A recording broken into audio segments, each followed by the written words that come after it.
Salut à toutes, salut à tous, soyez les bienvenus dans Un pilote presque parfait, votre émission dérivée de votre podcast sériel habituel, la saison des séries. Je m'appelle Junior et je suis comme à chaque fois ravi de vous retrouver, j'espère que vous allez bien.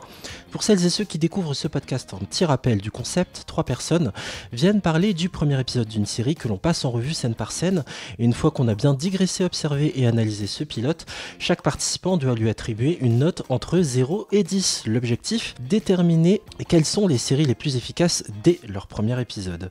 À mes côtés, pour ce nouveau PPP, une voix que vous avez déjà entendue à l'animation du précédent PPP, il co-anime également le podcast Talks, je parle bien évidemment de Franck. Salut Franck. Salut Junior. Tout va bien ? Oui, écoute, ça va. Content de vous retrouver et de retrouver ma place d'intervenant. Ravi de te retrouver aussi et ravi cette fois que tu tombes sur une série beaucoup moins confortable que The Mandalorian.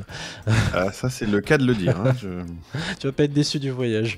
Notre invité du jour a pour l'habitude de décortiquer lui aussi les pilotes, mais il s'agit du premier chapitre du manga qu'il commente en compagnie de son acolyte Val. Je suis très heureux d'accueillir le co-animateur du podcast. Y a-t-il un pilote dans le manga ? Il s'agit de Sébastien. Salut Seb. Bonjour à tous et merci pour l'accueil. Je suis très content d'être ici. Sois le bienvenu, tout va bien ? Eh bien écoute, impeccable, ouais. On va essayer de décortiquer cette série un peu old school, mais ça va être cool. On va bien rigoler, je pense. Je crois que Undo Stress à côté, c'est du pipi de chat.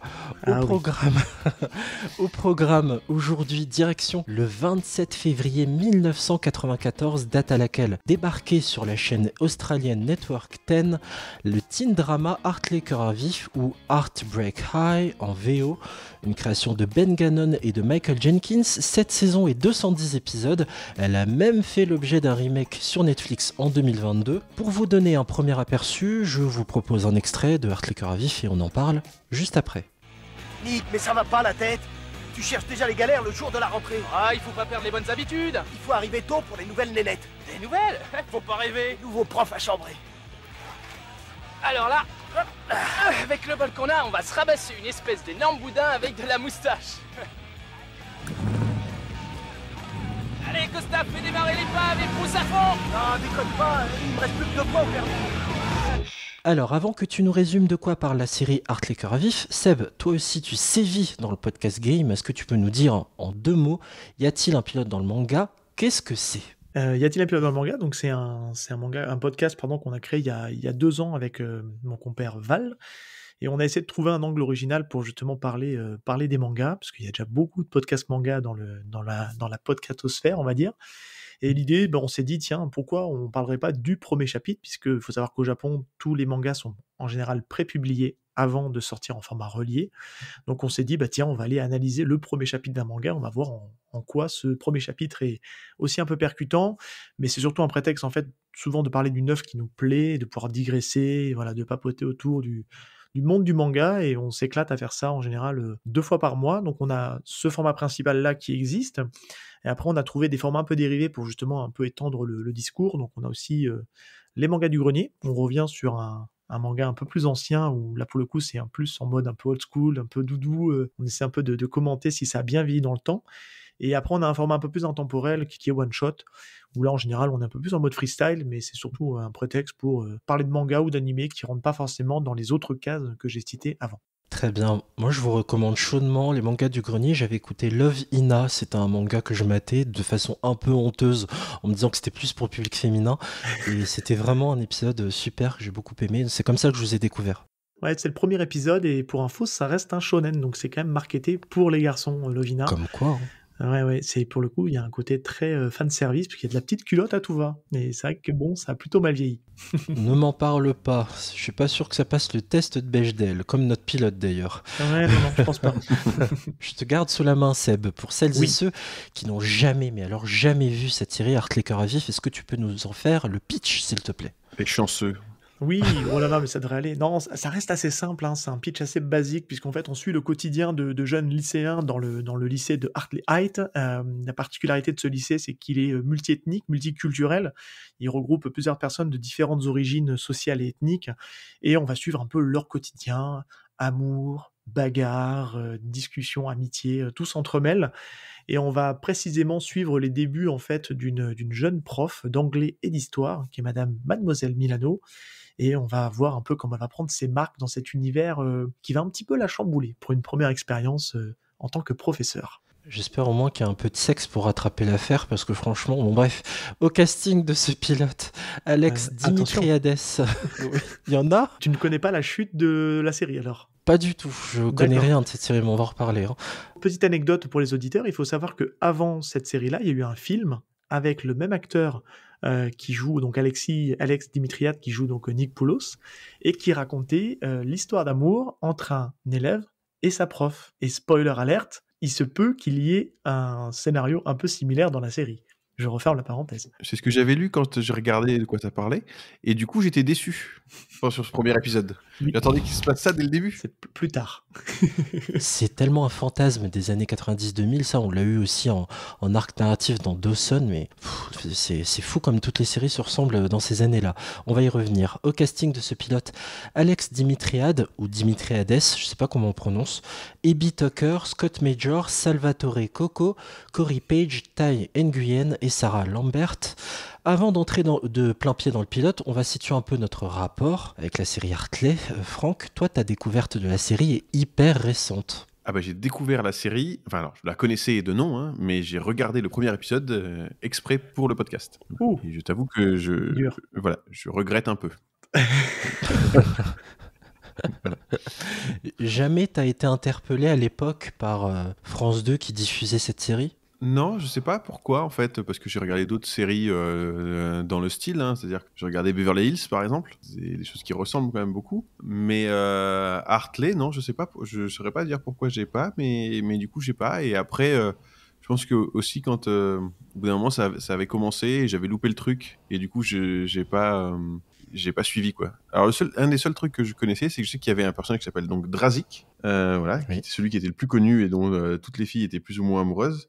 Donc qui est joué par Callan Mulay, je crois. Qui arrive beaucoup plus tard. Et encore une fois, une déception, il n'est pas dans le pilote. Non, il est à partir de la saison 5. Oui, mais moi, la seule truc que je connaissais, c'est de dire, il y a lui, et après je lis sur Wikipédia, et il va avoir une histoire d'amour entre une prof et un élève. Et il n'y a rien du tout dans ce pilote qui ressemble à ça. Ouais, désolé pour toi. Donc j'ai été déçu. Drazik, pour situer, c'est celui qui a un piercing au niveau de l'arcade sourcilière. Voilà, ça a lancé d'ailleurs une mode où tout le monde voulait faire comme lui. Tout le monde connaît cet acteur en fait, hein, finalement, parce que c'est quelqu'un qui a joué des rôles de méchants dans les Avengers, dans le DCU, Ah oui. enfin dans le MCU, dans le DCU. On l'a vu dans des grosses productions hollywoodiennes où il jouait les bad guys, parce que c'est un monsieur qui a eu malheureusement une carrière un peu compliquée après Hartley Cœur à Vif, puisqu'il a eu un grave accident où il a failli laisser la vie, il a été à moitié défiguré. Et donc forcément, on s'est servi un peu de ça aussi pour... c'est un peu plus bankable pour pouvoir justement le proposer dans des grosses productions hollywoodiennes. Donc il a bien rebondi. En tout cas, oui, et il a une gueule maintenant quand on le voit en effet à l'écran. Et Clairement. c'est vraiment imposant. De mon côté, Hartley Cœur à Vif, je connais de très loin. J'étais vraiment pas en âge de comprendre les personnages et de comprendre toutes les trames dans les séries, quoi. C'est beaucoup moins catchy, accrocheur que Friends, par exemple, que je regardais déjà à 9-10 ans. Moi, j'avais autour de 9-10 ans quand ça passait sur France 2. Vraiment, ce qui me captait, c'était le générique et c'est tout. Après, je restais sur le bas-côté. Donc vraiment, c'est très lointain et j'avais juste regardé il y a quelques mois donc ce pilote pour vous préparer les PPP, hein, pour vous raconter un peu les coulisses. Je regarde toujours avec beaucoup d'avance et je me suis dit que en dépit de sa qualité, que c'était intéressant quand même de parler de ce pilote parce que c'est une série culte, d'autant plus comme je le disais qu'elle a fait l'objet d'un remake pour Netflix. D'ailleurs, on va voir s'il y a des similitudes ou au contraire des grandes différences. Évidemment, il ne reste plus que toi, Seb, notre invité. Oui. Quand est-ce que tu as découvert la série Hartley et qu'est-ce qu'elle représente pour toi ? Eh ben, c'est toute ma jeunesse du collège. Parce qu'il faut savoir que Hartley Cœur à Vif, ça a été diffusé entre 95 et 99 sur France 2. Donc c'était mon rendez-vous de l'après-école. Puisque c'était diffusé aux alentours de 17h, 17h30 dans ces eaux-là de mémoire. Et je n'ai raté aucun épisode. J'ai regardé de la saison 1 jusqu'à la dernière saison, la saison 7. J'étais un gros fan assidu, mais entre ce temps-là, j'ai pas regardé la série, donc revoir les pilotes, ça m'a fait un peu bizarre, et je me dis, est-ce que ça a passé l'épreuve du temps ? On le dira après, mais ouais, c'est un vrai bon souvenir et une petite Madeleine d'enfance de ma période collège, puisque c'était mon rendez-vous des après-midi, donc Donc voilà, c'était cool de revoir ça du coup.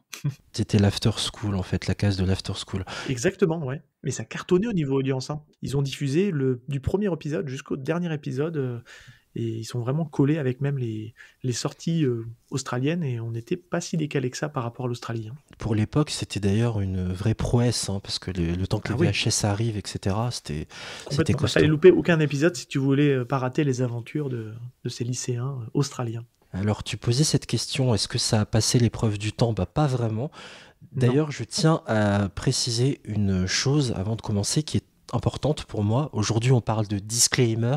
Je tiens à souligner, chères auditrices et chers auditeurs, que certains propos sexistes et à caractère raciste pourront être prononcés dans ce pilote. Donc ne soyez pas étonnés si nous, en tant que participants à ce pilote presque parfait, on vous rapporte des propos assez violents, ou si dans les extraits, vous savez, qui sont présents tout au long de cet épisode, vous entendez aussi des propos racistes. Ne soyez pas étonnés, c'est le ton de la série, c'est le ton de l'époque, d'accord ? On a posé les bases, tout va bien. Le pilote d'Hartley Cœur à Vif s'appelle Le Premier Jour. Et avant de rentrer dans le vif du sujet, on suit la structure de l'épisode, comme vous le savez. Alors on sort les gros riffs de guitare et je vous propose d'écouter le générique culte de la série Hartley Cœur à Vif.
Ce générique a pour auteur Todd Hunter, c'est un musicien néo-zélandais.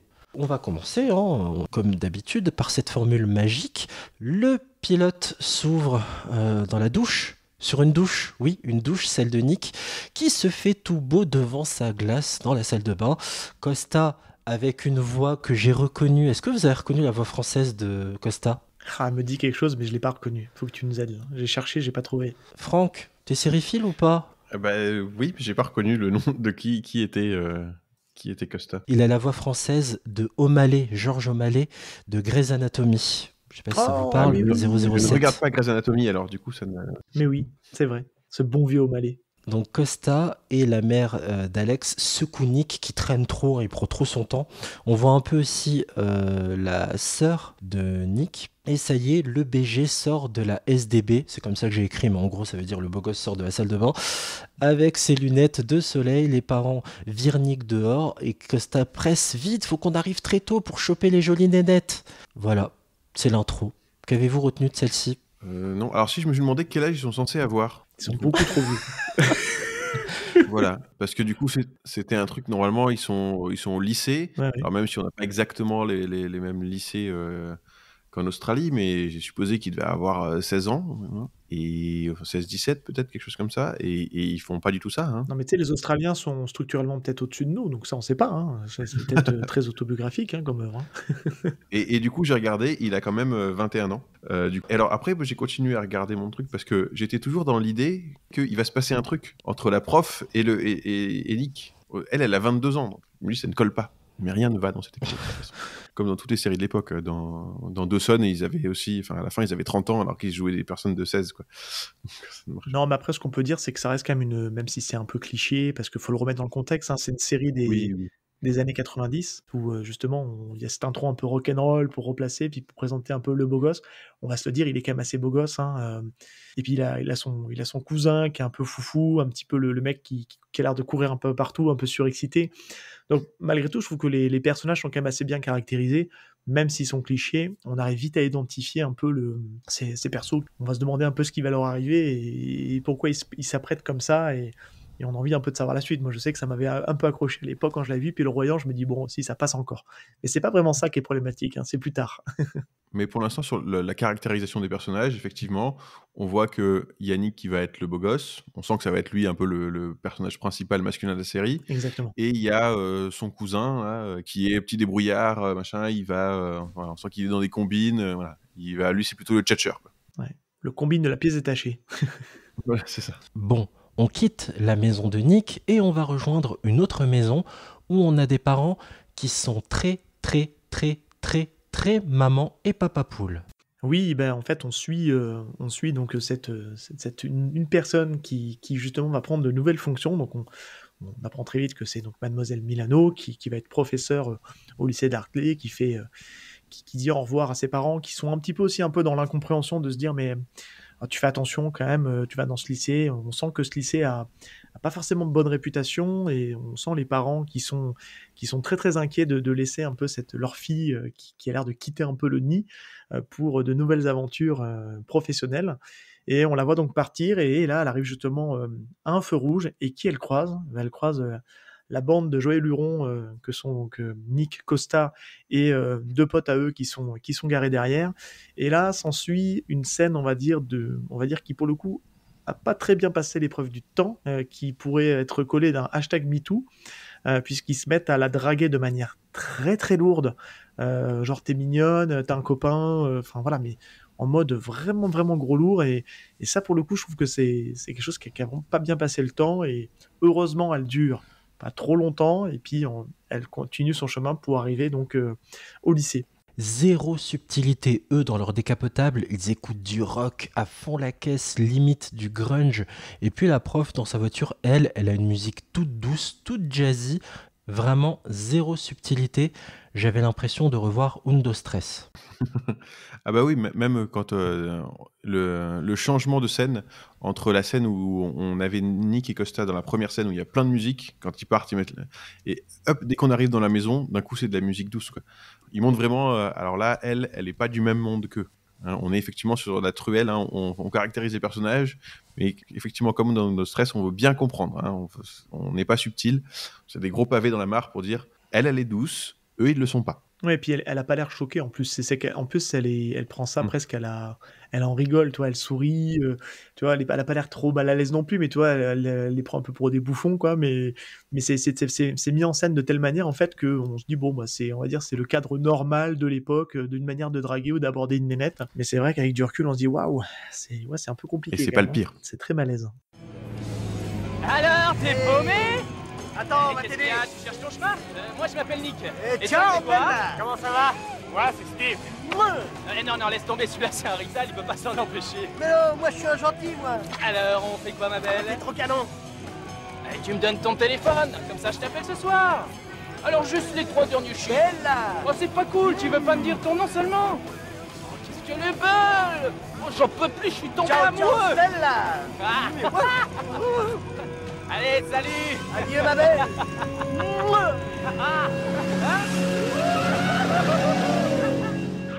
Bon, c'est bien gentil tout ça, mais la série s'appelle Hartley Cœur à Vif. Eh bien, on y arrive enfin dans ce lycée Hartley. Donc effectivement, là, on arrive enfin au Hartley High School, où on suit donc la professeure. Alors, on ne connaît pas son nom. Peut-être que je vais donner son nom. Donc, c'est Christina Milano, pour que ça soit plus simple pour suivre les explications du podcast.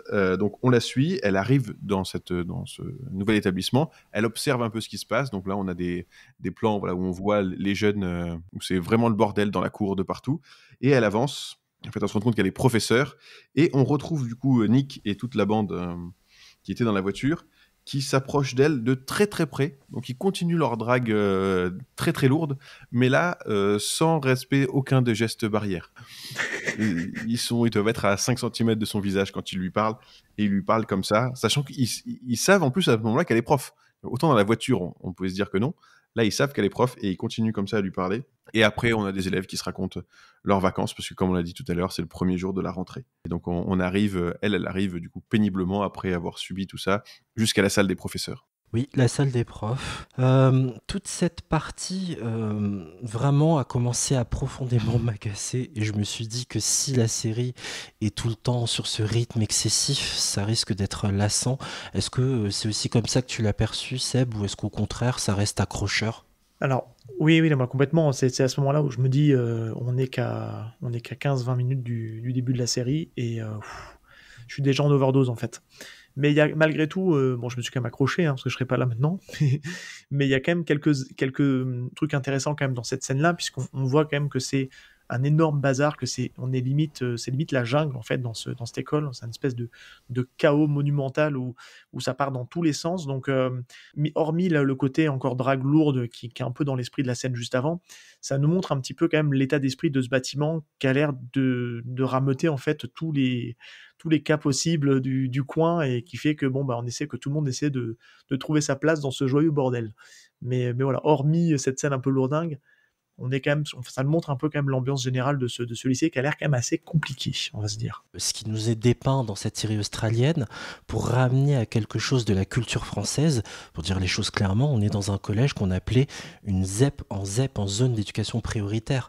Donc on retrouve vraiment toute la couche de la population la plus précaire, la plus pauvre, et j'ai envie de dire quelque part que c'est l'Australie d'en bas qu'on nous dépeint. Donc c'est ça qui en effet est intéressant dans cette scène. Complètement, en fait, alors c'est pas expliqué dans le premier épisode, mais on comprendra assez vite plus tard que, par les différentes scènes qu'il va y avoir, qu'on est dans un quartier un peu défavorisé, où il y a justement toutes les différentes ethnicités qui composent, comment dire, l'Australie, qui cohabitent tous un peu dans le même endroit.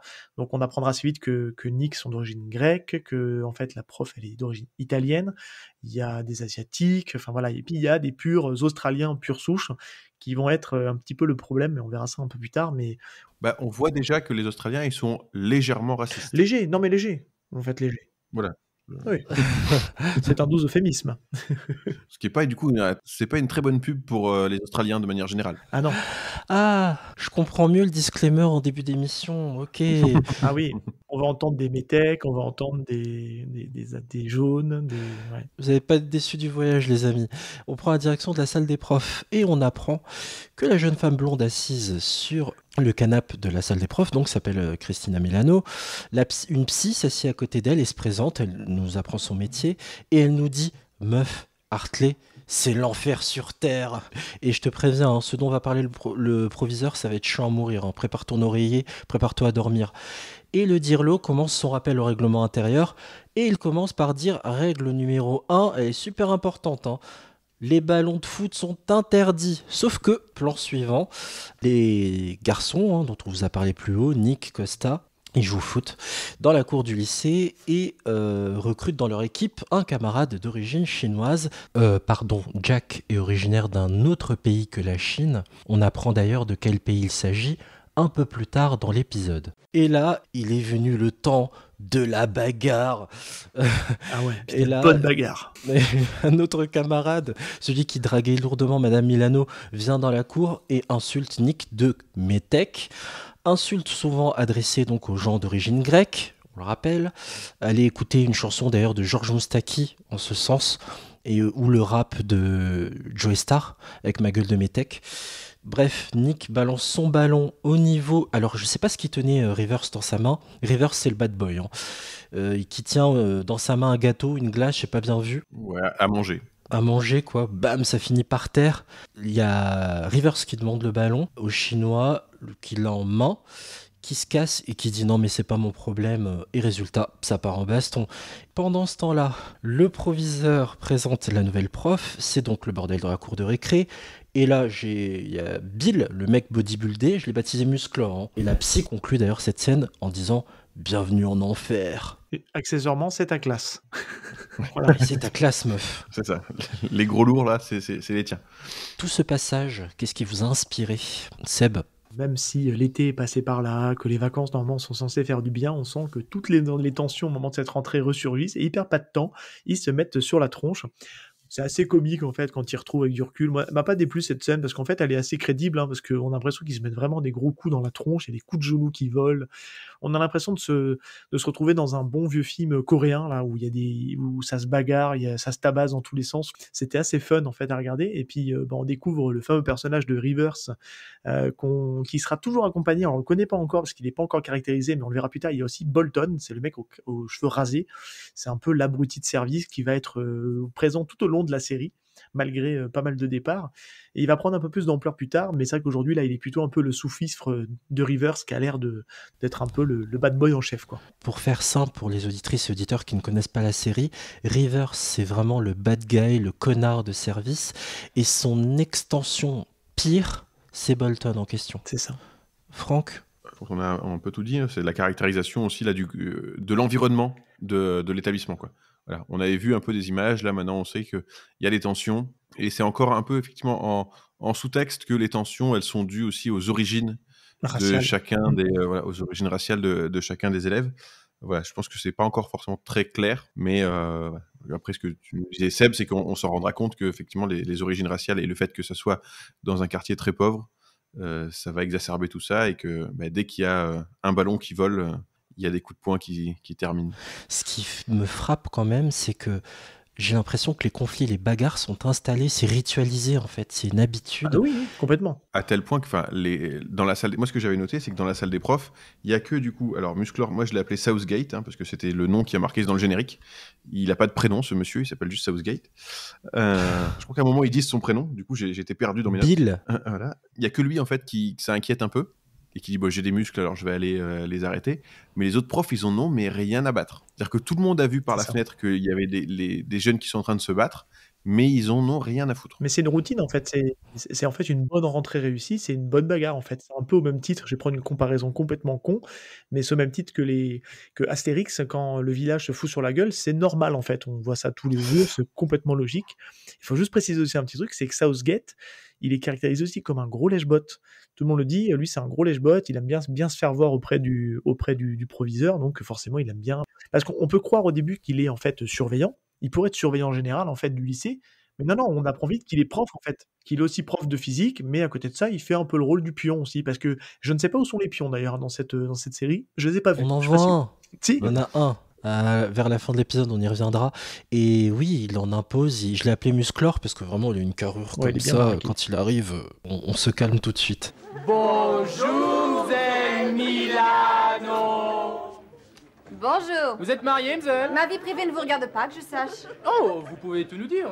On est vos élèves. D'accord, on se calme. On se calme. On se calme. On se calme, tout le monde, on se calme. On se calme.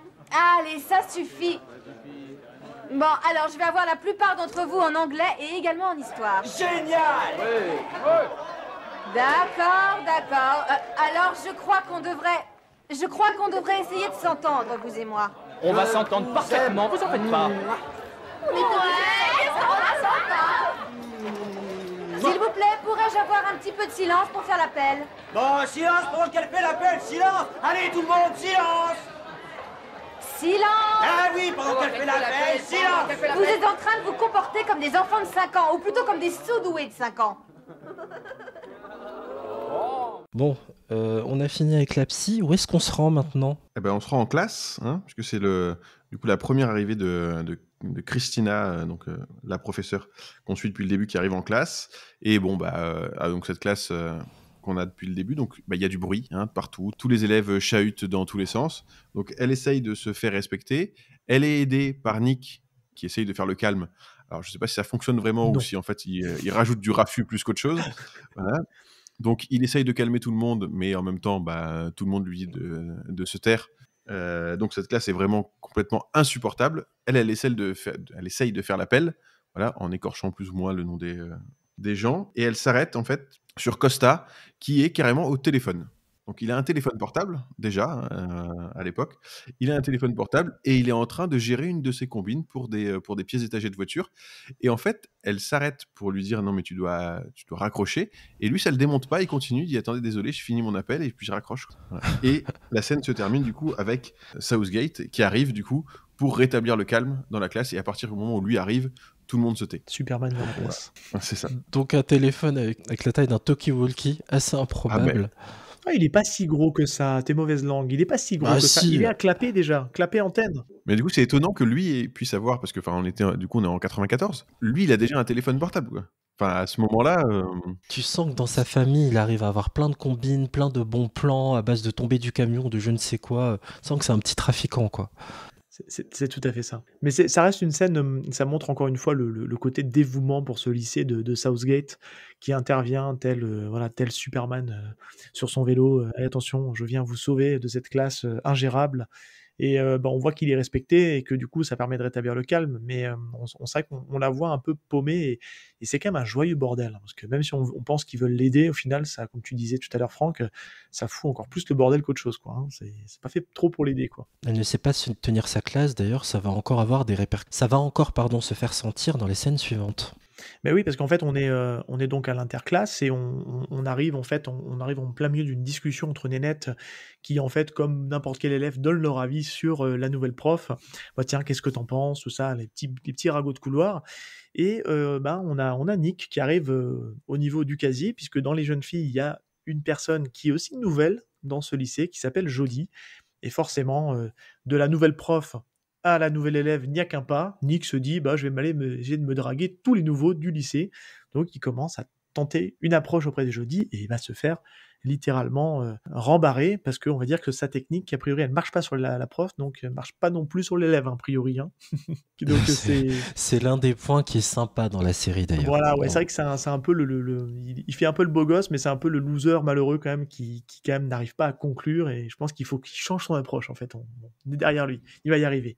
Et on passe assez rapidement en fait, on retourne en classe, on continue en fait on est à nouveau dans un nouveau cours de mademoiselle Milano qui a toujours du mal en fait à tenir sa classe et qui cherche tant bien que mal à essayer de s'imposer et là elle essaie d'y mettre la force sauf que là pour le coup elle commence à avoir des mots un peu malheureux on va le dire elle est traitée de macaque traitée de voilà un peu à les rabaisser parce que c'est peut-être comme ça que je vais y arriver sauf que là la classe devient complètement ingérable elle subit en fait des cris de macaque des cris de singe tellement que elle n'en peut plus excéder elle quitte la salle pour finir en pleurs en fait aux toilettes et du coup être complètement accablée. On a l'impression que toute la pression lui retombe dessus et on a l'impression qu'elle n'y arrivera pas.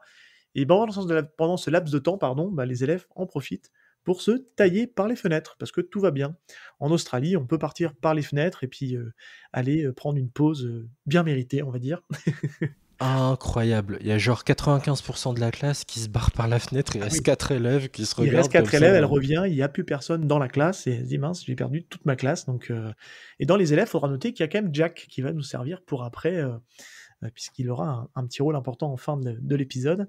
Et on a une petite intermède et la scène va se conclure là-dessus où Nick profite de s'être barré de la classe pour aller faire le pitre dans la classe de Southgate où il va encore une nouvelle fois tenter l'approche un peu humour pour essayer de à nouveau draguer Jodie et elle va lâchement le balancer et j'ai trouvé la scène du coup plutôt drôle auprès de Southgate en disant qu'il y a un perturbateur ici parce qu'il parlait justement de perturbateurs, il était en cours de physique et puis voilà il se fait un peu clasher par Southgate et il retourne en cours parce que du coup il s'est fait griller dans ses blagues. J'adore parce que Jodie a du répondant, quoi, une certaine répartie. Elle dit oh là là, il y a un désastre au niveau de ma fenêtre. Et le prof donc le bodybuildé, musclor, Bill, qui approche et qui dit non, c'est pas un désastre, c'est une catastrophe. La scène est drôle. La scène est drôle parce que finalement, il avait pris une fleur et puis on voit qu'il a quand même un peu d'humour ce prof parce qu'il prend la fleur des mains de la bouche de Nick et finalement, il la donne à Jodie. Donc c'est une scène qui marche bien, je trouve, parce qu'au final, il connaît le personnage, donc il enfonce pas le truc et puis je trouve que ça participe un peu au côté un peu humoristique de la série parce que la série quand même reste assez drôle dans sa globalité, hein, même si le premier épisode est un peu lourd. Retourne dans ta classe, gamin. C'est ça. Oui. Et puis là, pour une fois, c'est une scène de drague, mais elle est mignonne. Elle est mignonne. Ouais. Elle est pas lourde. lourde. Voilà, C'était très il burlesque, essaye ouais. de la draguer. Mm. Voilà, il sait pas comment faire. Il essaye de la draguer en faisant le pitre à la fenêtre. Je pense, la première fois où il y a de la drague qui est pas lourde dans l'épisode. Donc du coup, ça fait un peu effectivement pour nous aussi de légèreté et puis de l'humour, quoi. Voilà une autre façon de tenter, et peut-être qu'il se dit je devrais y mettre une dose de douceur, de rire, plutôt que d'y aller trop franco comme il le faisait jusque-là. C'est en tout cas une amorce, j'ai l'impression. Bah, en fait, c'est une caractéristique aussi de la série où on se rend compte, bon, comme je disais au début, ils font pas leur âge, on a du mal à les associer à des lycéens, parce qu'ils ont même une approche très adulte en fait dans la manière de gérer les choses. Et c'est peut-être la seule scène où il y a un côté très, très enfant, très gamin en fait dans l'attitude à faire le con auprès de la fenêtre. C'est ce qu'on aurait peut-être tous fait au lycée ou au collège, je sais pas, mais en tout cas, c'est pour ça elle marche bien cette scène et elle est plutôt rigolote. On prend la direction de la cafette, ou plutôt d'un bar australien. Rien à voir avec l'Australian Bar qu'on trouve un peu partout en France. Bref, pour info, dans ce bar, Jodie est présente, mais Nick rejoint ses copines. Alors, j'ai pas trop retenu les noms. Je sais qu'il y a Shaka, une autre fille, et il passe en mode bon les filles, donnez-moi un max d'infos sur Jodie, parce que donc là il apprend qu'elle compose de la musique, et avec cette info il court direct vers Jodie. Alors comme ça tu composes de la musique, et on apprend que Nick lui écoute du Pearl Jam et du Red Hot, et que Jodie elle déteste ces groupes-là. Bref, dans la phrase suivante, Nick lui propose de sortir avec elle, mais Jodie le rembarre en mode sortir avec toi, ça me plairait autant que ta musique. Les potes de Nick sont morts de rire derrière. D'ailleurs, il faut juste préciser que je pense que le doubleur, à ce moment-là, le comédien de doublage, pardon, ne connaissait pas les Red Hot Chili Peppers. Parce qu'en fait, quand il dit qu'il écoute Pearl Jam, il dit pas Red Hot, il dit Chili Pepper. Chili Pepper seulement, ouais. Voilà, donc c'est petite parenthèse. Direction la maison de Nick. Je vais pas m'attarder sur cette scène. On va y revenir un peu plus tard. Le père qui demande aux ados, mais donc le père dit à ses garçons d'avoir soif de culture, et ça aura une importance pour les scènes qui vont suivre. Jack, docteur, mais je rêve. En tout cas, je vais essayer. Toi, t'es qu'un ringard. Bon, ça va, calmez-vous tous les deux. Et qu'est-ce que tu veux dire par là? J'ai dit ce que j'ai dit, t'as entendu ce que t'as entendu. Je vais te donner quelque chose à entendre. Il n'y a plus de boulot parce qu'ils ont tous été donnés aux immigrés. C'est la vérité, mon vieux, il m'a dit que là où il bosse... Peter, je ne veux pas entendre de propos semblables ici. C'est de l'intox. J'ai beaucoup de compatriotes qui n'ont pas de travail. Mon père a eu la chance de trouver un boulot de balayeur. Au Vietnam, il était docteur. Oh, c'est comme ça qu'on les appelle là-bas alors. Mes toilettes sont bouchées, chérie, téléphone de docteur. Tu vas la fermer. Eh ben, viens me la Je fermer. te permets pas. Arrêtez tous les deux. Viens me la fermer. Je te permets pas. Viens, qu'est-ce que tu crois que tu vas m'empêcher de dire? Peter, à votre place tout de suite. Hein, le chinois? Qu'est-ce que tu crois que tu vas m'empêcher de dire? Arrête tes conneries. Je veux que tous les deux, vous retourniez vous asseoir immédiatement. Allez, vas-y, allez, vas-y, allez, vas-y. Allez, vas-y, allez, vas-y, allez, vas-y, vas-y, mon pote.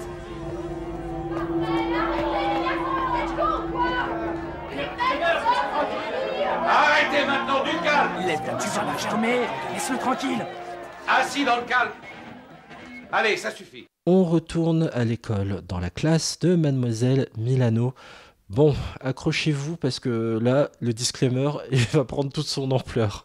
La prof donne des formulaires d'orientation professionnelle à faire remplir aux élèves. Nick demande si on va savoir qui demande quel boulot. Bon, bref, pour Costa, il manque certains tafs. Pourquoi, madame, vous n'avez pas noté prof d'aérobic, tout ça? Un autre élève commente, mais madame, personne dans cette classe peut devenir docteur, même en faisant ça. Mais en faisant ça, le mec a ouvert la putain de boîte de Pandore. Et lui, il connaît tout le monde dans la classe, et ce jeune homme, pour lui, personne ne peut devenir médecin. Sauf que ce gars ne connaît pas Jack, et Jack, donc d'origine asiatique, se dit que lui, pourquoi pas, il pourrait devenir médecin. Et Rivers, le bad boy, se fout de la gueule de Jack. Toi, médecin? Et ça commence à monter en pression, et là, attaque raciste numéro 26. De toute façon, il n'y a plus de boulot ici parce qu'ils sont tous donnés aux immigrés. Et là, on en apprend un peu plus sur Jack, dont le père est venu du Vietnam. Il était docteur, mais il est venu en Australie. Il est devenu balayeur. Jack et Rivers s'énervent. Rivers lui dit « Vas-y, chinois, viens me la fermer ». Mais le prof de sciences physiques, Musclor, arrive pour calmer tout le monde. Rivers enchaîne les insultes. Il va tuer Jack. Il le traite de saloperie. Musclor calme tout le monde et il lui dit que les parents seront convoqués si vous continuez votre comportement désastreux. Je veux voir une amélioration dès maintenant. Est-ce que vous avez des choses à dire là-dessus? Et je pense que là, pour le coup, on rentre un peu dans le côté très sérieux. Bon, après, c'est toujours les potards à 11 comme l'ensemble de ce pilote. Mais on sent vraiment quand même il y a une problématique sociétale, de société dans cette série, qu'on essaie de nous mettre au forceps, hein. Mais on sent qu'il y a une problématique d'immigration qui doit être latente. On doit être, je pense, dans les années 90. Je ne sais pas comment c'était géré politiquement le côté de l'immigration et le côté justement politique. Est-ce qu'il y avait des extrêmes? Ça, je sais pas, j'ai pas plus d'infos. Mais typiquement, ce genre de phrase qu'on a entendu de la part de Rivers, c'est typiquement quelque chose qui est encore très actuel, défendu notamment par certains partis politiques, dont je tairai le nom. Je pense que les plus avertis auront compris à qui je fais référence. Mais en tout cas, ouais, ça reste quand même malgré tout une scène intéressante, puisqu'on comprend un peu plus les enjeux de la série, parce que ça va être quand même quelque chose qui va revenir assez souvent dans la série plus tard. Oui, c'est un discours qui, pour avoir grandi dans les années 90-2000, était aussi bien sûr déclamé en France. Ça nous permet quand même, cette scène, de découvrir un peu plus Jack, voilà, parce qu'on l'avait vu un petit peu en filigrane au début, parce qu'il est rentré dans l'équipe de foot, et du coup de découvrir qui il est, effectivement que son père était docteur, et après ça va aussi avoir un peu d'incidence sur la suite, ce questionnement en tout cas. Nick pourrait un peu se questionner là-dessus, sur ça et sur les origines de Jack. Un peu de calme dans ce monde de brutes. On prend la direction de la salle de prof pour y rejoindre Mademoiselle Milano et la psy. La psy traite Bill donc Musclor, le prof de physique-chimie, de frimeur qui s'occupe de tout. Milano défend Bill et se plaint de ne pas savoir comment gérer les gamins. Mais pour la psy, Bill dégage une autorité. Parce qu'en vrai, c'est une baudruche avec une carrure qui impressionne le mec. La psy rassure Milano comme elle le peut en lui disant « Ne te fais pas passer pour une autre, tu es nouvelle et on a tous commis les mêmes erreurs en débutant. » On retourne chez les Poulos, chez Nick. Discussion où Nick ne comprend pas pourquoi on peut être médecin dans un pays et balayeur dans un autre, mais pour son père, il va redevenir médecin un jour, une fois qu'il maîtrisera la langue, parce que c'est un bosseur. Nick parle de la joute verbale très énervée entre Jack et Rivers, et son père dit à Nick « Attention fiston, hein, tu t'en mêles pas, hein. Sois juste un ami pour Jack, tu vas pas au-devant des ennuis. » Je vous laisse deviner la suite, évidemment qu'il va pas l'écouter. Ce passage-là est assez drôle. On retourne au lycée où c'est bien connu. On jette son sac devant l'entrée des chiottes avant de rentrer faire pipi.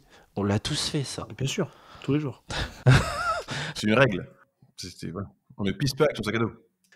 Ce qu'on peut juste rajouter, qui est important dans la scène juste avant, je me permets de revenir un petit peu en arrière, c'est qu'en fait, là, on commence à avoir un peu à épaissir le personnage de Nick. Ça a son importance parce que Nick joue un rôle un petit peu dans la série. On s'en rend pas compte dès le pilote, mais c'est important quand même de le préciser, parce que tous les potards ne sont pas que à 11 tout le long. Il y a quand même 2-3 petites choses qui sont posées là, qui vont nous servir plus tard. Et oui, attention, il y a quand même un peu des gens qui réfléchissent à écrire un scénario.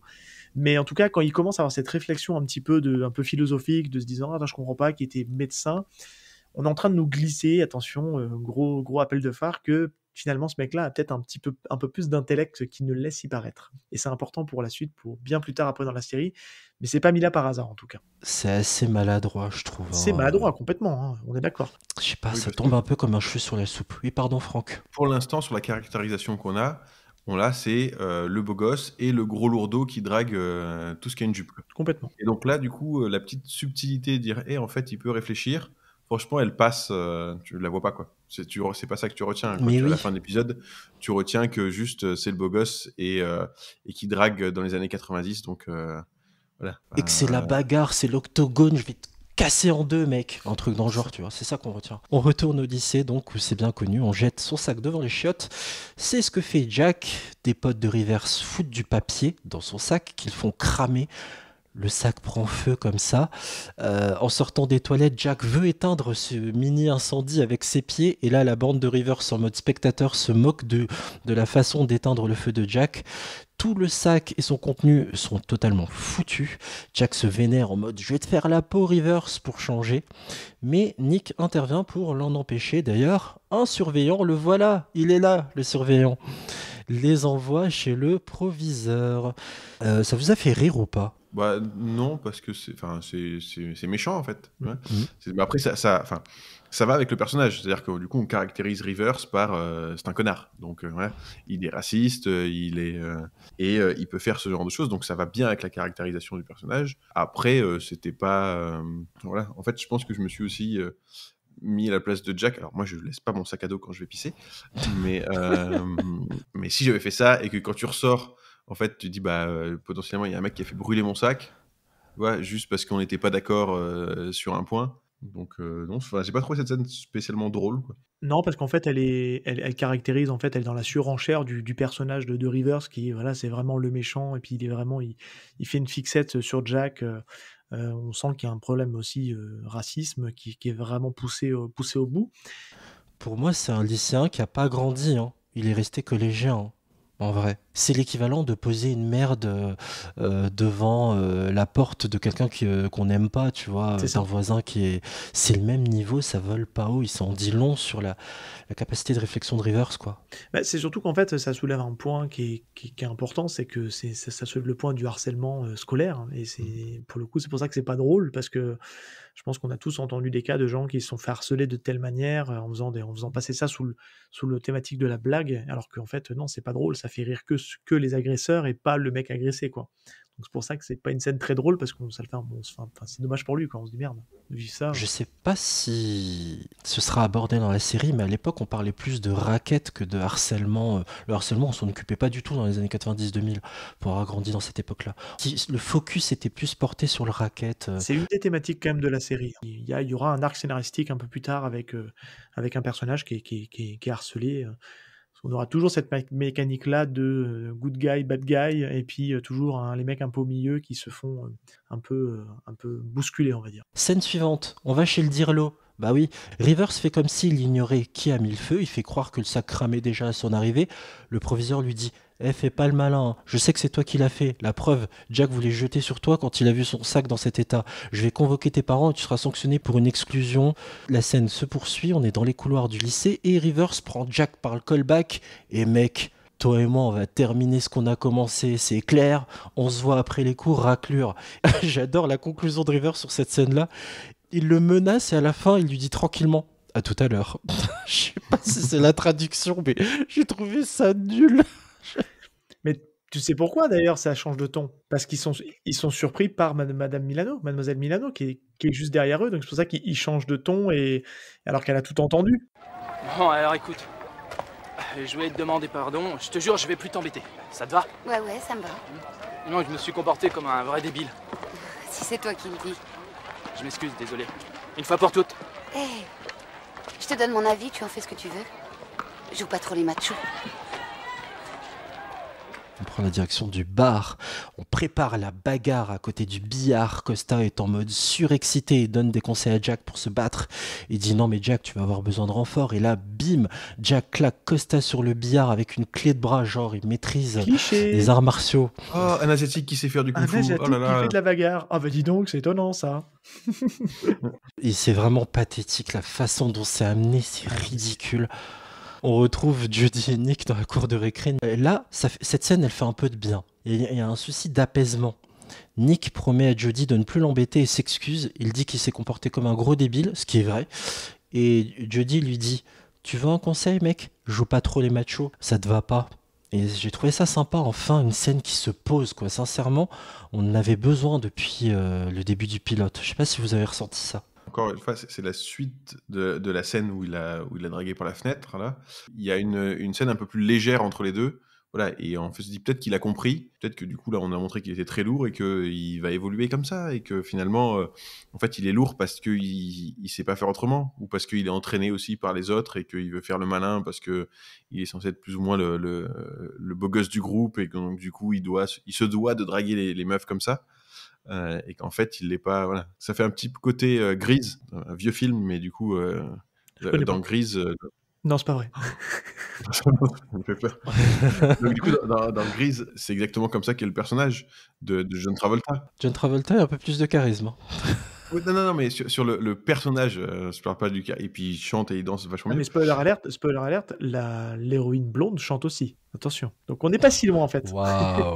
Devant ses potes, John Travolta, il fait le macho, et quand il est avec sa copine, bah en fait, il est tout mignon.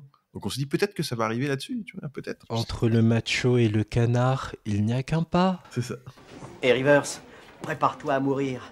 Jack, c'est un balèze. Allez, lâche-moi un peu. Non, tu vas voir. Tu vas te faire piler et on sera là pour rigoler. Ouais, les tapettes. Il va t'éclater la poire. Peter, Je voudrais que vous restiez un moment, j'ai à vous parler. De quoi, mademoiselle? Attendez, je vais vous le dire. J'ai raté le bus, là. Ça sera pas long. Jack, venez ici, s'il vous plaît. Jack, je t'attends, dépêche. Je peux vous poser une question à tous les deux? Est-il exact que vous allez vous battre cet après-midi? Bah non, qu'est-ce que vous croyez? Non, mademoiselle. Je vous ai entendu après que vous ayez été convoqués ce matin. Je vois pas ce que vous voulez dire. Vous aviez l'air plutôt enragés l'un contre l'autre. Non, mademoiselle. Moi et Jack, ça baigne, hein, mon pote? Bien sûr. C'est cool, vous inquiétez pas pour nous. Allez, à demain, mademoiselle. Au revoir, Jack. On retourne en classe et là, Costa met un gros coup de pression à Rivers et lui dit: tu vas voir, Rivers, Jack, il est supra balèze, tu vas être écrasé, mec, tu vas pas comprendre ce qui va te tomber dessus et on sera là pour rigoler, nous. Mademoiselle Milano demande à Rivers et à Jack de rester et leur demande s'ils vont se battre cet après-midi. Je vous ai entendu, jeunes gens, les ados font comme si de rien. Tout baigne entre nous, mademoiselle. J'ai oublié de vous dire d'ailleurs dans la VF, c'est horrible, ça. les monsieur et mademoiselle. Horrible. Alors, du coup, je ne comprends pas cette scène. Normalement, quand un professeur demande à des élèves s'ils vont se battre, ils lui répondent la vérité. Je ne vois pas pourquoi ils ont menti. Tu crois? Voilà, c'est pas du tout ce que font les gens Non, d'habitude. Bien sûr. Non, Tout le monde voilà. honnête. En plus, les profs s'attendent à ce que tu leur dises la vérité. Bien sûr. Quand tu leur dis. C'est une relation honnête entre un élève et son professeur. Mais non, ça me paraît normal, je suis en phase. Je comprends pas. Si c'est pour souligner le côté naïf de Mademoiselle Milano, c'est vraiment grossier, quoi. Mais encore une fois. Ah bah, c'est soit les naïfs, soit les bêtes. Hein, donc, à choisir, je sais pas ce que Elle je est préfère. candide, on peut pas lui reprocher ça, c'est toute jeune, toute neuve. Heureusement qu'on la remonte un peu après. Allez, scène suivante. On prend à nouveau la direction de la cour de l'école. C'est la bagarre. C'est l'heure de l'octogone. Oui, c'est la grosse bagarre, comme on aime. Et là, j'aime bien cette scène, moi, parce qu'elle est digne d'un film d'arts martiaux avec plusieurs étapes.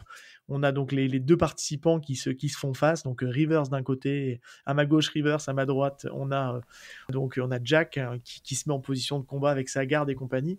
Et c'est vraiment digne je pense que le réalisateur, il s'est fait kiffer sur cette scène-là, parce que on a vraiment toutes les scènes d'un film d'arts martiaux classique, qui est le héros qui se fait tabasser, qui en prend plein la gueule dès le début, et puis après il a sa rédemption, il prend le dessus et il met une rouste à Rivers, et puis après ça part en cacahuète, ça part en baston général, parce qu'à un moment donné ils sont un peu aidés dans les combats l'un et l'autre, donc tout le monde finit par se foutre sur la gueule.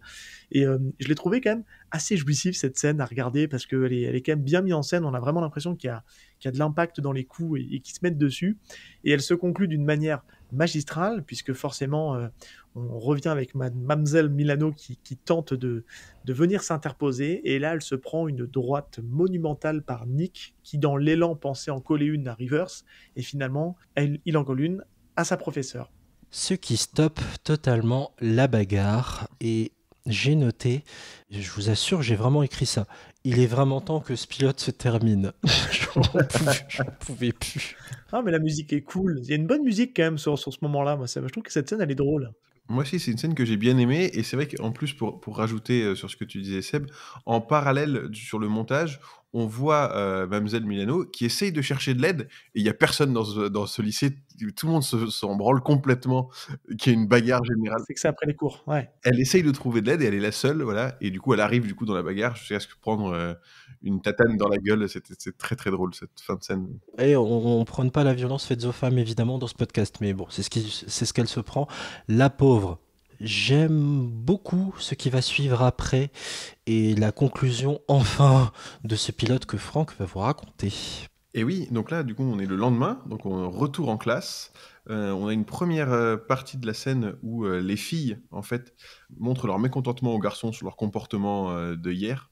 Voilà, sur la bagarre, ils ne comprennent pas et disent ils ont eu tort de se battre. Et du coup, Southgate arrive en nous laissant penser que Mademoiselle Milano ne va pas revenir. Et en fait, elle est simplement en retard. Et quand elle arrive, on voit qu'elle a un bleu sur le visage. Hein. Elle a un cocard au niveau du coup de poing qu'elle a pris. Et quand on lui demande du coup qu'est-ce qui s'est passé, elle ment délibérément. Voilà, pour dire que je sais plus ce qu'elle dit, elle fait... J'ai joué au squash et mon partenaire m'a foutu un coup. Elle a pris un coup de raquette, voilà, et du coup, tous les élèves se rendent compte que du coup, elle ment pour les protéger. Voilà, Nick, du coup, veut s'excuser et elle l'arrête. En même temps, du coup, elle essaye de leur faire comprendre quelque chose, et elle dit qu'après, donc elle n'acceptera plus aucune attaque verbale ou physique. Et donc, en fait, en les couvrant là-dessus, voilà, elle va aussi essayer d'avoir leur sympathie. Et c'est la fin du cours. Et Rivers, encore une nouvelle fois, va essayer de se confronter à Jack et lui rendre son ballon. Et Nick, ça se termine sur un Nick qui regarde Jodie sur la fin de l'épisode. Avec un grand sourire de BG, voilà. en mode... Arrêt sur image. Voilà, la suite la semaine prochaine. Et ça fait du bien parce que c'est drôle, mais je l'ai senti apaisé dans cette scène-là, ce personnage, et ça fait du bien. Tout le monde est apaisé en fait dans cette scène-là, puisque on a déjà on a enfin la maîtresse, enfin la prof pardon, qui a trouvé la clé de voûte pour dire ça y est, je sais comment leur parler. Donc c'est vraiment, fallait qu'elle se prenne un nion pour savoir leur causer. Donc tu vois, bon, après, vous faites le raccourci que vous voulez, mais c'est littéralement ça. Et en fait, elle se sert de ça pour justement dire voilà, ok, je me ferme ma bouche là-dessus, mais derrière, par contre, vous vous comportez de manière correcte. Et elle arrive à trouver l'équilibre, même auprès des plus réfractaires.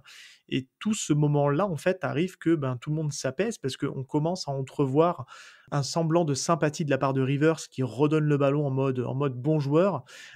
Spoiler alerte, il va pas rester tout le temps bad guy dans la série parce que c'est aussi, on va dire, un truc un peu récurrent de Heartaker à vue, c'est que il y a toujours un arc de rédemption des bad guys dans cette série. Heureusement. Mais en tout cas, ouais, c'est ça.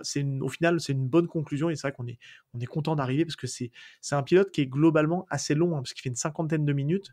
Alors globalement, les épisodes sont plutôt calibrés autour de 40-45 minutes. Donc il est un peu plus long que la moyenne, mais bon, il fallait introduire tous les personnages. C'était pas toujours simple non plus. Franck, ton regard sur cette conclusion ? Sur cette conclusion, ça fait plaisir, effectivement. On a un peu tous les feux qui s'éteignent. On a eu, on l'a dit, les potards à 11 depuis le début sur la drague, sur les rivalités. Ça va jusqu'à du coup une bagarre générale, jusqu'à taper une professeure. Elle comprend un peu, avoir une première clé pour arriver à leur parler. Tout le monde est apaisé déjà dans la classe quand elle arrive. Il n'y a plus de bruit. Il l'écoute. Et effectivement, la petite scène, alors c'est un peu maladroit, mais comme un peu tout, effectivement, entre Rivers et Jack, où il lui rend le ballon, entre Nick qui regarde Jodie, et pour une fois, il continue à la regarder comme il a commencé à faire, et sans être un gros lourd. Donc voilà, ça apaise un peu tout, et c'est vrai que c'est plaisant, et on peut se dire, effectivement, ça va pas être toujours à fond, et toujours... on pousse tout à fond pour montrer que il est méchant, alors il va être raciste, il va taper des gens, il va machin. Non. Il va peut-être avoir des subtilités un peu sur les gens, quoi. C'est marrant, vous l'avez pas souligné. Moi, ce qui m'a frappé ici dans cette scène, c'est que Mademoiselle Milano fait ce qu'elle aurait dû faire depuis le début. Elle pose le cadre, d'où l'apaisement qui règne derrière auprès de ses élèves. Elle dit qu'elle s'en fout de qui vous êtes, d'où vous venez, de votre origine sociale, de votre couleur de peau. Je ne tolère aucune violence verbale ou physique envers qui que ce soit, y compris moi. Elle le peut parce qu'en fait, elle a une salle qui est calme et qui l'écoute. Avant, elle pouvait pas en placer une parce que, je sais pas si tu te souviens, au début, elle se fait couper toutes les 5 minutes. Il y a les gros lourdeaux qui veulent l'aider, mais en fait, elle peut pas en placer une. Donc là, aujourd'hui, comme elle a des gens qui sont à l'écoute suite à ce qui s'est passé avant, là, elle pose son cadre et là, clairement, on a tout qui est redéfini et c'est censé mieux repartir après.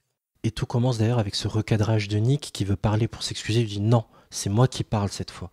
Et vraiment, cette scène, c'est pour moi celle qui relève tout le niveau du pilote. Il y a l'inversement de la position de force, en fait. C'est plus les élèves qui dominent, mais non, c'est la prof qui a dit « Hop, c'est moi qui domine et c'est pas vous ». J'ai détesté le pilote, mais cette scène-là, qu'est-ce qu'elle fait du bien. Et j'ai fini avec un léger sourire devant. Donc c'est que c'est vraiment bien écrit. Oui, Franck. Elle a eu le temps aussi de prendre conscience de quels étaient les problèmes pas tous les problèmes, mais en tout cas la majeure partie des problèmes. Et c'est-à-dire là, ce qu'on a vu en tout cas dans l'épisode, c'est les problèmes raciaux.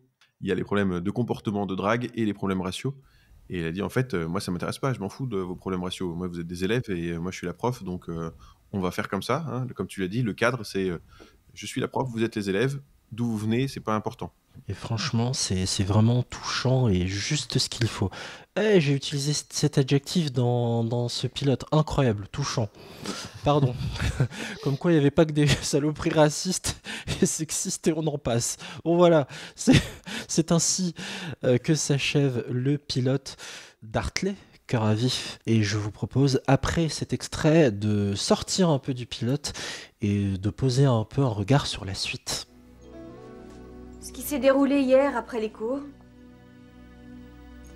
moi, en ce qui me concerne, c'est du passé. C'est fini. Je souhaite qu'on reparte tous à zéro. Mais je vais vous dire une chose. Je ne veux pas savoir qui vous êtes, ou d'où vous venez, ni quelle langue vous parlez, ni même savoir quelle est la couleur de votre peau. Je m'en fiche. Et je ne tolérerai pas que vous vous attaquiez à qui que ce soit, physiquement ou verbalement. Et je m'inclus dans le qui que ce soit. Suis-je suffisamment claire? Très bien. Où en était Monsieur Southgate dans l'appel? Alors, avant de passer à la notation, on a quelqu'un qui est très fan de la série. Je vais lui poser quelques questions et voir si vraiment ça vaut le coup de continuer, mon cher Seb. Oui. On va voir ça ensemble. Bon, je vais commencer par ça d'abord, parce que ça m'a vraiment interpellé. Où sont Drazik et Anita, les stars? Mais oui, alors c'est les stars un peu sur la fin de la série, parce qu'il faut savoir que c'est une série, alors j'ai pioché un peu dans mes souvenirs, et puis je fais un peu de recherche aussi pour me rafraîchir la mémoire, parce que ça remonte il y a plus de 20 ans. Hein. Il faut savoir qu'il y a eu 2 phases en fait dans la série Hartley Cœur à Vif, pour une raison très simple, c'est une raison de production, puisqu'en fait la chaîne qui diffusait en fait la série a changé de chaîne en cours de route.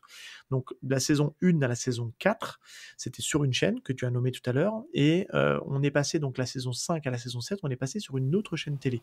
Donc là, ABC Australia, la filiale américaine de la ABC, chaîne très célèbre aux États-Unis. Tout à fait. Et donc, du coup, ce changement-là a amené un relifting et on va dire, un rajeunissement du casting. On a fait rentrer des nouveaux acteurs, c'est-à-dire que la quasi-totalité, je pense même de la totalité des acteurs de cette première partie, donc de la saison 1 à la saison 4, on ne les retrouve pas de la saison 5 à la saison 7.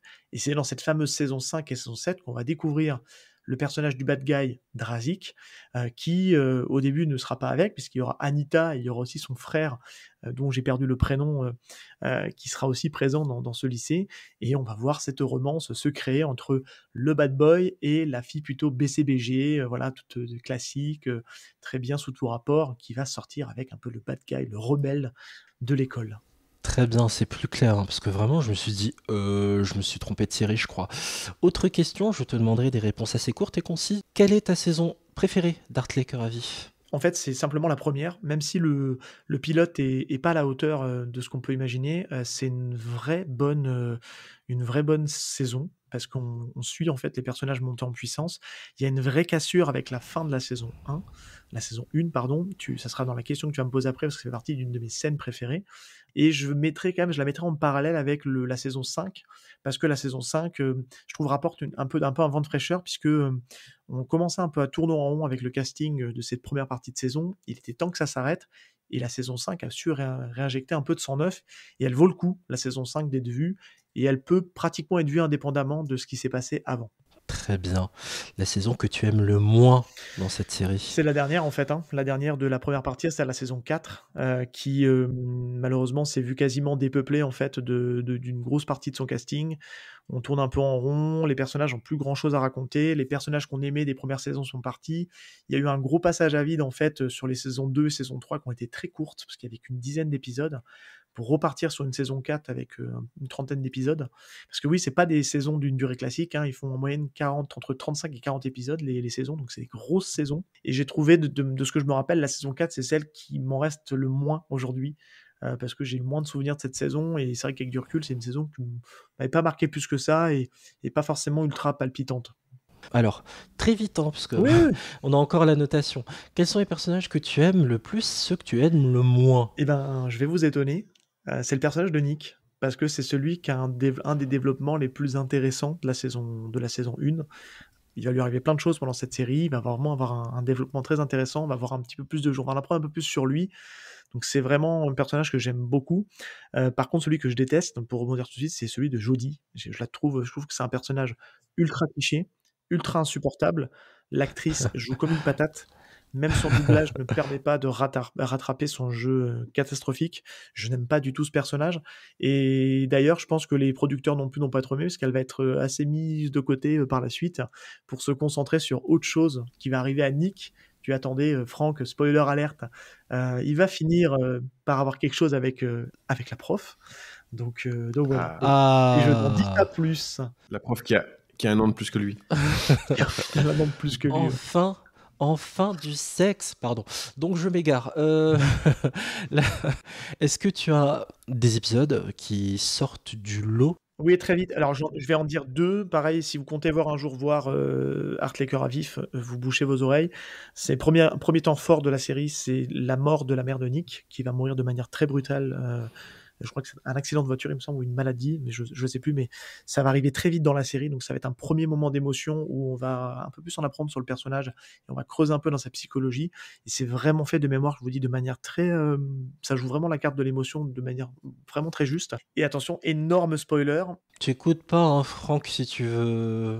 Non, ça va, je peux écouter tranquillement. Ouais. Je me suis fait spoiler par rapport à Nick. Voilà, Il va arriver un gros énorme truc. spoiler qui est un des moments très forts et c'est pour ça que la suite de la série va avoir du mal à se relever après ça parce que il incarnait la série. Le personnage de Nick va mourir puisqu'en fait, pour remettre un peu de contexte, pour raccrocher les wagons à ce que je disais tout à l'heure, il va se mettre à la boxe. Et qui va être son entraîneur de boxe? Attention, Franck, tu l'as, c'est monsieur. Ouais, c'est Southgate. Southgate, ben oui, parce que Musclor. pourquoi il est musclé? Parce qu'il a fait de la boxe dans son jeune âge et il va du coup prendre Nick sous son aile.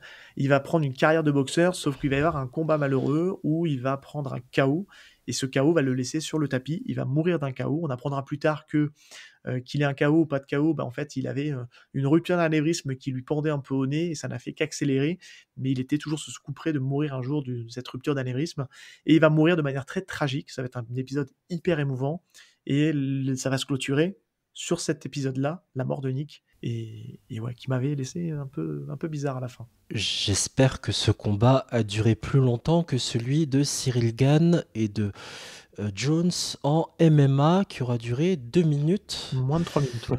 Pour vous donner une idée du moment où on enregistre. Exactement, bien marqué dans le Voilà. Horrible, c'était horrible. Juste un mot, comme je l'ai dit, en septembre dernier sur Netflix était sorti un remake. Qu'est-ce qu'il vaut? Est-ce que vous avez jeté un œil, messieurs, ou pas du tout? Eh ben non. Hein. J'ai commencé à le regarder. Ça a l'air assez moderne malgré tout. Ça traite beaucoup de sujets actuels d'homosexualité, de choses vraiment dans le mood actuel. Voilà, c'est beaucoup moins cliché. Je trouve que je l'ai regardé en VO et ça joue assez justement. J'ai regardé le premier tiers de la série. Ça a l'air prometteur. Je pense que je vais quand même regarder le premier épisode en entier parce que c'est tentant. Est-ce que du coup ça reprend des personnages ou des qu'on a vu du coup dans la série? De ce que j'ai vu, non. Alors en fait là ils prennent le point de vue. On part pas du personnage de 2 personnages masculins en introduction, donc celui de Nick et Costa. On parle de 2 personnages féminins. Donc on inverse un peu les rôles. Donc c'est un peu plus juste, c'est un peu plus fin et c'est très moderne dans la manière d'écriture. Donc je pense que ça peut être vraiment intéressant. Mais du coup, il n'y a aucun intérêt à ce que ça s'appelle Hartley Cœur à vif. Enfin, je veux dire, à part se servir de la licence. C'est exactement ça. Ça aurait pu être n'importe quelle autre série, enfin une nouvelle série ou qui se passe dans un. Voilà. C'est un relaunch dans le sens où je pense qu'ils vont garder le côté minorité ethnique qui se mélange dans un bahut un peu à problème. Et ça a l'air de fonctionner sur Netflix puisqu'il y a une 2e saison qui est en chantier. Donc c'est pour ça, je pense que je vais lui donner sa chance. C'est une bonne teen série qui peut être très cool à regarder. Je pense que ça peut intéresser la jeune génération. Mais avec aucun lien avec Hartley, en fait. A priori, de ce que j'en ai vu, non, et de ce que j'en ai lu, non. Ils l'ont brandé Hartley juste pour dire on va ramener des... d'œil, quoi. Peut-être, voilà. Peut-être, je sais pas. Je pense qu'ils ont été suffisamment intelligents pour le faire. À mon avis, il y aurait quelques clins d'œil. Mais je les ai pas vus. T'attends des caméos, t'attends des trucs. Tu vois, enfin, j'ai pas regardé non plus parce que j'avais pas aimé la série originale, mais sur Undo Stress. Là, t'as les anciens qui reviennent. T'as peut-être la nouvelle génération, mais t'as les anciens qui sont là. Enfin, c'est ça que t'attends. Quoi. Il y aura peut-être quelques caméos, mais je ne sais pas. Je peux pas vous dire, j'ai pas assez. Quand tu relances la série, c'est ce que tu veux. Là, concrètement, ils ont juste, on va faire une série de teen. Alors, effectivement, il y a des mélanges ethniques, mais on met Hartley Cœur à vif parce que c'est sympa, quoi, ou parce qu'elle a été tournée en Australie, et puis hop, allez, emballer, c'est pesé. Il y a un truc que je voulais dire, j'ai pas su retrouver les noms, un article qui synthétisait ça, mais il y a des gros acteurs australiens qui ont fait carrière aux États-Unis qui sont passés par Hartley. Dominic Purcell, le mentaliste Patrick Jane, voilà. Donc il y a quand même des futures grandes stars qui sont australiennes. Mais il faut savoir que c'était un énorme carton en Australie pour que ça ait fait 7 saisons. Alors oui, ça a pris la patine du temps, mais c'était un énorme carton. C'était la série phare d'Australie, à tel point que ça cartonne tellement qu'on a acheté les droits pour les passer en France. Donc c'était vraiment un phénomène de société à l'époque. Et elle a été énormément rediffusée. Voilà, on vous laisse éventuellement vous plonger au-delà de ce pilote. Merci beaucoup Seb pour toutes ces précisions. On en arrive à la phase de notation dans ce pilote presque parfait. Après tout ce qu'on a dit sur ce pilote, je vous écoute pour votre note et la justification de celle-ci avec une appréciation globale, où vous établissez les forces et les faiblesses. Je rappelle l'échelle de notation Copié sur le célèbre quotidien L'équipe, 10 parfaits comme l'animateur bien sûr, 9 exceptionnels, 8 très bons, 7 bons, bons pilotes, 6 satisfaisants, 5 moyens, 4 insuffisants, 3 mauvais, 2 très mauvais, 1 exécrable et 0 inadmissible. Un petit rappel du classement en mode flop 5 et top 5. Dans les pires séries qu'on a pu noter ici, à la dernière place, Emily in Paris, juste ensuite 19e, Undo Stress est avant-dernière, ensuite Malcolm, Dawson et Plan Cœur, 16e place. Malcolm est dans ton flop 5 ? Oui. Quelle est cette injustice ? Pourquoi ? Écoute, il faut engueuler Solène et Mina qui ont fait l'émission avec moi. T'inquiète pas, le classement va évoluer, on n'a fait qu'une vingtaine de séries. D'accord. Et dans le top 5, The Big Bang Theory, Buffy contre les vampires, 4e, 3e Dr House, 2e Seinfeld et première, toujours sur son trône, l'indéboulonnable The Crown. Alors, mon cher Seb, je t'écoute. Pour ta note, je rappelle que tu as un coefficient 3. Le pilote d'Hartley, que vaut-il entre 0 et 10 ? Je t'écoute. Je suis tiraillé entre nostalgie et puis côté un peu de la patine du temps. Donc je vais lui accorder tout juste la moyenne, parce que je peux pas non plus le descendre. J'étais quand même content de le revoir. Il est très généreux, Seb. Hein. Voilà, je lui mets un petit 5, c'est moyen. Parce qu'il y a quand même quelques fulgurances qui font que ça relève la moyenne, et j'ai toujours, quand j'ai regardé ce pilote, de me projeter où est-ce que ça va amener les personnages, et tout ce qui est posé là dès ce pilote, qui paraît anodin, qui paraît malgré les potards à fond, en fait ça va être réutilisé pour plus tard, même si c'est maladroit. Mais à côté de ça, il y a quand même beaucoup de choses qui ne passent plus aujourd'hui, la drague lourde, des blagues pas drôles, voilà, c'est des trucs qui fonctionnent plus aujourd'hui malheureusement avec la patine du temps. Mais après, autre chose point positif, c'est le doublage français est pas si mauvais que ça. C'est quand même globalement assez bien filmé, mais il y a quand même des choses qui aujourd'hui ne fonctionnent plus. C'est pour ça que je vais mettre tout juste la moyenne, parce que je sais que vous allez le descendre aussi, donc j'ai pas envie qu'il arrive trop bas non plus. Mais je vous dis, voilà, c'est tout juste la moyenne, faut pas non plus l'accabler puisqu'il ne l'est, le pauvre. Nous ne sommes qu'amour ici, mon cher Seb. Je sens qu'il va avoir en dessous la moyenne quand même, hein. Ouais, je veux pas dire. Franck, ta note s'il te plaît, coefficient 2 sur le pilote d'Hartley. C'est pas facile, hein, du coup. Je me rappelle plus combien j'avais mis sur Undo Stress. Ah, alors, pour t'aider, sur Undo Stress, allons voir ça. Tu avais mis 5, coefficient 2, 5. Est-ce que c'est mieux ou moins bien que Undo Stress ? C'est pas bien Undo Stress, hein. Alors, du coup, j'aurais mis 5 aussi. Oh non. Voilà. C'est quoi cette gentillesse là ? Ça va pas du tout. Vous devenez soft. J'ai été convaincant, c'est ça. Non, mais c'est que, en fait, franchement, je me suis ennuyé. En plus, il y avait 20 millions de pubs pendant le truc. C'était insupportable à regarder. Non, mais après, tout ce qu'on a dit, là, il y a des trucs qui sont racistes, il y a de la drague lourde. Mais dans l'ensemble, ça n'a pas été si horrible que ça à regarder. Enfin, c'était long, hein, quand même. Franchement, c'était... Mais en fait, en comparaison, c'est horrible parce que je suis obligé de le comparer à Undo Stress. Mais Undo Stress, ils y vont à la truelle, quoi. C'est-à-dire que c'est des archétypes, mais dès la première scène, quand on a rigolé parce que il faut caractériser les personnages. Donc, il va avoir le gentil, la riche, la connasse, enfin voilà. Là, un peu moins. Puis, je sais pas, on en a parlé. Alors après, je me suis peut-être fait avoir par Seb, du coup, qui vend vachement bien son truc. Il survend. Il survend bien. Non, je suis sûr, je suis quelqu'un qui va dans la justesse. Arrêtez, c'est pas possible. Et il survend le truc en disant, en fait, ça amène des choses qui vont arriver plus tard. Et sur un pilote, ça m'a donné envie d'avoir... Mais le problème, c'est que c'est vraiment des petites brides. Enfin, voilà, c'est sur 5 et encore, j'étais pas loin de mettre 4, quoi. Mais bon, on va rester gentil sur celui-là. Le plan a fonctionné. Je répète, le plan a fonctionné. Parce que je me suis fait avoir. Je pense que je me suis fait clairement avoir. J'aurais dû mettre 4. C'est trop tard, c'est acté. Voilà. Tu peux changer. Je peux changer ? Avant que je prenne la parole, tu peux changer. Faut que tu n'écoutes que tes tripes. C'est ça. Alors, je pense que c'est quand même moins bon que la moyenne, en fait. Donc, allez, du coup, je vais mettre... Ce retournement de veste. Tu es faible. Tu es faible, Franck. Je suis faible, tout à fait. Mais je veux rester dans ce podcast et du coup, je dois mettre des mauvaises notes. Non, on ne parle pas de comme ça. Hein. On va me prendre pour Cyril Hanouna. Ça suffit maintenant. Donc, je vais mettre... Allez, on va la couper là pour en deux. Je vais mettre 4,5. Ah, voilà. Ok. On peut mettre des... Voilà. Donc, c'est pour dire que c'est en dessous de la moyenne parce que c'est quand même pas top. C'était peut-être moins pire que ce que je pensais, mais c'est vraiment... Enfin, il y a vraiment plein de choses qui vont pas. Enfin, je pense qu'on l'a dit tout au long de l'épisode. Voilà. Et c'est vrai qu'il y a certaines petites brides de trucs, on me dit tiens, peut-être que ça peut être pas mal. Sur ce que je disais au début sur le générique est assez long et il y a, je sais pas, il montre 20 personnages qui sont là. Concrètement, on connaît le nom de 4, quoi. C'est-à-dire que je connais le nom de, ou 5, je connais le nom de Nick Costa, Milano, Rivers parce que c'est un connard. Et après, les autres, je sais pas qui c'est, en fait. Il y en a plein d'autres qui sont là et je sais pas qui c'est. Et même, il y a des personnages où j'ai galéré pour savoir leur nom. Quand je prenais mes notes, au début, je marquais, elle, lui, le machin qui ressemble à ça, parce que j'avais pas le nom. Après, au bout d'un moment, je suis allé chercher pour marquer les noms pour un peu. Mais il y a plein de choses qui sont mal faites pour un pilote où on sait pas, en fait, où on va. Finalement, je sais pas, est-ce que ça va être plutôt drôle, plutôt pas drôle. Et donc, ça ouvre pas tant de pistes que ça sur qu'est-ce qui va se passer. Ou alors les pistes, elles sont vraiment... Enfin, du coup, toi, tu as pu les voir, Seb, parce que tu connais la série. Mais le fait que Nick, du coup, va avoir un arc super intéressant, là, pour l'instant, on dit, bon, bah, c'est ok, mal barré, là. voilà, là, c'est très mal barré. Et pour tout le monde, c'est très mal barré, quoi. Dis-toi que sur les personnages, je me permets juste de rebondir là-dessus, tu n'as eu qu'entre guillemets dans le générique, tu as les personnages principaux, donc on les a quasiment tous vus. Dis-toi que c'est une grosse faiblesse de la série parce que dis-toi qu'il y aura aussi plein et énormément de personnages secondaires qui vont venir en cours de route, donc ça va être un joyeux bordel en termes du nombre de Oh là personnes qui là. composent. C'est un peu l'écueil de cette série-là, c'est qu'il y a trop de monde, quoi. C'est compliqué de tout Ouais. suivre. Et donc là, vraiment, voilà, sur le pilote, du coup, ça donne des archétypes, des pistes, mais on sait pas trop. Je sais pas ce que j'ai envie de suivre, je sais pas ce que j'ai pas envie de suivre. Enfin, donc voilà, donc 4,5, c'est pas mal. C'est pas mal, Déjà, finalement. déjà, c'est une bonne note, 4,5.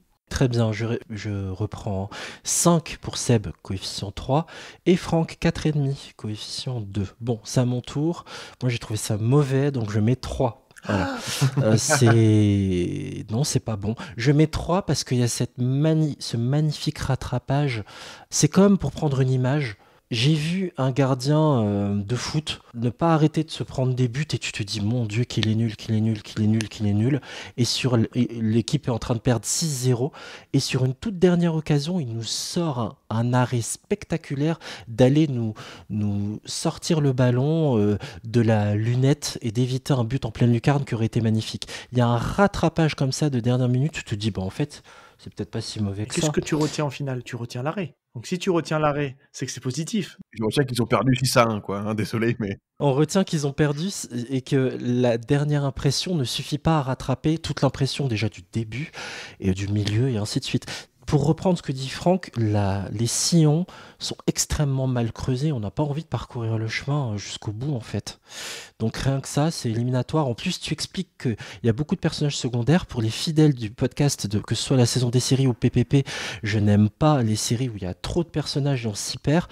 Allez écouter Outlander et allez écouter notre podcast sur House of the Dragon. On me perd très vite. C'est pas un pilote qui réussit. Les propos qui y sont tenus, la réalisation, le maquillage à la truelle, quoi. Pardon pour l'image, j'en ai pas d'autre. C'est proche de Windows Stress, peut-être même pire en fait, parce que Windows Stress avait quelque chose d'un peu plus jouissif. À part la bagarre et à part Madame Milano qui va tirer vers le haut les élèves, à part ces deux moments-là, rien ne m'a plu. Donc je mets 3, c'est un pilote qui est mauvais. C'est vrai qu'après, nous, on le voit aussi avec... Enfin, moi, en tout cas, moi encore plus, je le vois vraiment avec mes yeux de 2023, sans avoir ce que tu disais, effectivement, la nostalgie. Il y a eu des épisodes de podcast qu'on a fait où j'ai noté, et j'avais aussi cette nostalgie qui était là. Et du coup, forcément, ça m'a rajouté des points. Et là, clairement, toi aussi, et tout ce que tu sais, et tout, on voit l'amour que tu as sur cette série, parce qu'elle t'a marqué quand tu étais plus jeune. Moi, ça a fait augmenter ma note. Parce que si on avait été que Junior et moi, enfin, je mettais 2. Hein, oui, ce pilote-là. Bon, voilà, la note générale. J'ai une bonne nouvelle à t'annoncer, Seb. Ah. La note finale est de 4,28. Pour rappel, Emily in Paris avait la note de 4,71. Donc, Hartley Cœur à Vie prend la dernière place. Hartley et Lanterne Rouge. C'est un scandale. Je quitte ce podcast. Scandale. Voilà. Faire pire qu'Emily in Paris, il faut quand même y aller. Mais c'est arrivé. Voilà, Hartley Cœur à Vif, en tout cas, on vous laisse vous faire votre propre opinion. L'intégralité des 7 saisons est disponible sur le site MyTF1 gratuitement. Et si vous payez l'abonnement à MyTF1 Max, vous avez tout sans pub. Je ne suis pas sponsorisé, hein, c'est juste pour info. Vous gagnerez de nombreuses heures de votre vie sans les pubs. Beaucoup de pubs. Quand je regardais, à un moment, je me suis dit, mais en fait, j'ai foiré le truc et je suis passé que sur des pubs. L'épisode ne reviendra jamais. Je pensais que l'épisode n'allait jamais revenir. C'est vrai. C'est vrai que ça a peut-être biaisé aussi un peu, ça a joué un peu. J'ai eu 3 pubs, moi. C'est vrai que c'était un peu pénible. Mais bon, c'est ainsi. Un pilote presque parfait, c'est fini. Un grand merci à toi, Seb, d'être venu. Je rappelle qu'on peut te retrouver dans le podcast Y a-t-il un pilote dans le manga? Merci infiniment, Seb. Merci de m'avoir accueilli. Un grand merci à toi, Franck. À bientôt dans de futurs épisodes. Merci, à bientôt. Je peux d'ores et déjà vous annoncer que le mois prochain, au programme de PPP, on parlera à nouveau d'une série de Phoebe Waller-Bridge. On parlera de Killing Eve. Voilà, c'est prochainement. La série est disponible sur Canal+ Série. Vous pourrez retrouver l'intégralité de l'épisode que vous venez de suivre, ainsi que tous les anciens, sur votre appli podcast préféré, sur Apple Podcast, iTunes ou Podcast Addict. N'hésitez pas à nous mettre un commentaire et 5 étoiles pour nous aider à faire connaître un pilote presque parfait. On est aussi présent sur les réseaux sociaux, sur Twitter @piloteparfait ou sur Insta, la saison des séries. Un grand merci à vous, chères auditrices et auditeurs, de nous avoir écoutés jusqu'au bout. Je vous souhaite plein de bons épisodes et je vous dis à très bientôt. Ciao.